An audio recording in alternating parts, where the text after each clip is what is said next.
Right. So today we are going to discuss about the Spring Framework. As we all know, whenever we are working on the J2 applications, especially complex J2E applications, it's always important for us to develop application creation. Sometimes will be much harder. In this regard, among different applications, earlier we used to have struts framework, all that. In this regard, now and then we are working on the Spring framework. Majorly, this Spring framework majorly useful and make it easier for us to create any Java enterprise applications because of its flexibility. At the same time, because of the modular as well as backward compatibility, all that. At the same time, it has an advantage where Spring has large and active community, which continuously evolves and innovates, majorly in context to the Spring itself is concerned. So in regard to the Spring framework, wherein we try to understand the Spring framework, which will also be added some now and then we are using something like Spring Boot or Spring Data, Spring Cloud, Spring Batches and all that. Spring majorly responses to develop any kind of J2E applications, like to make development as well as the kind of data access a lot easier. At the same time, it also aims to reduce the kind of code, whatever the kind of repetitive code we have, that can be reduced itself.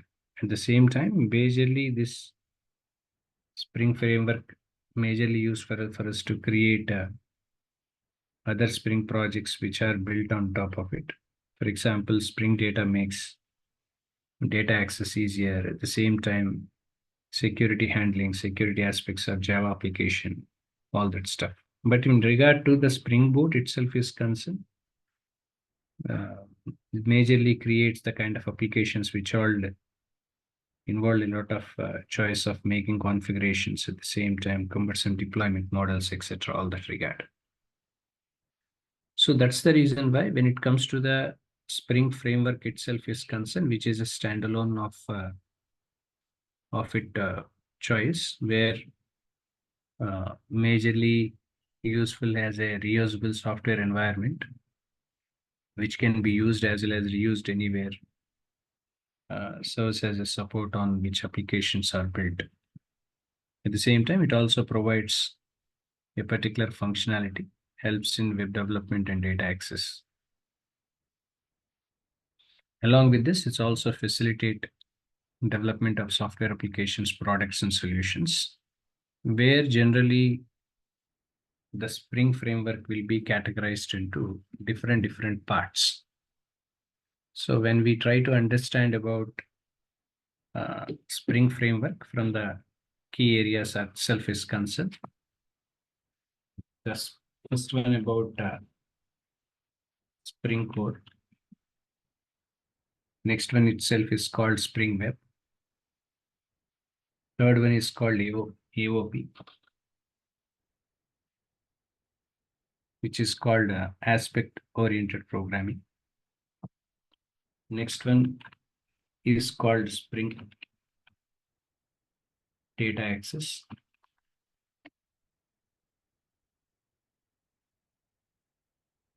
Spring Data Access. Next one is called Spring Integration, followed by Spring Testing. So these are the different key areas which normally we have under the Spring framework. When it comes to the Spring Core, which is majorly important module of the Spring framework, which has different features, like whatever the kind of Spring Core dependencies we have, followed by kind of the public classes we are implementing, one on its way, or creating an object, or also as dependencies. At the same time, if there, for example, if there is of any two, wherein declaring the kind of need these objects to external entity, providing those objects at runtime, all that stuff. Along with this, Spring Core is a dependency injection container, which creates maintaining of objects and as well as dependencies. So thus, this makes easier and lesser for developers to manage all that.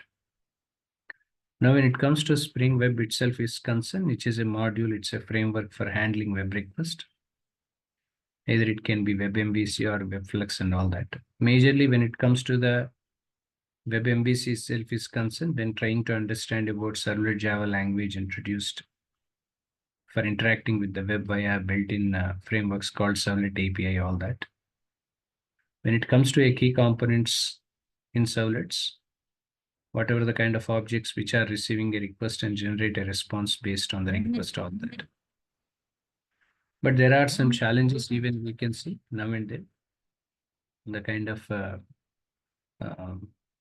kind of challenges we face when it comes to the Spring WebMVC itself is concerned, whatever the application like Servlet low-level API means, right? So, which is very detailed and offer less way of abstracting complexity.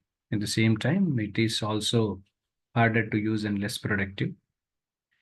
Followed by this, whatever the code we get complex with time, request responses, web servers, Servlet APIs, business logic, all that stuff. Of course, there were other solutions as well. This I am going to discuss in the next session.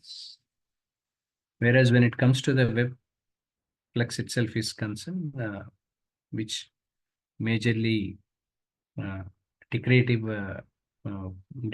programming paradigm, which concerned with the data streams and how they changes.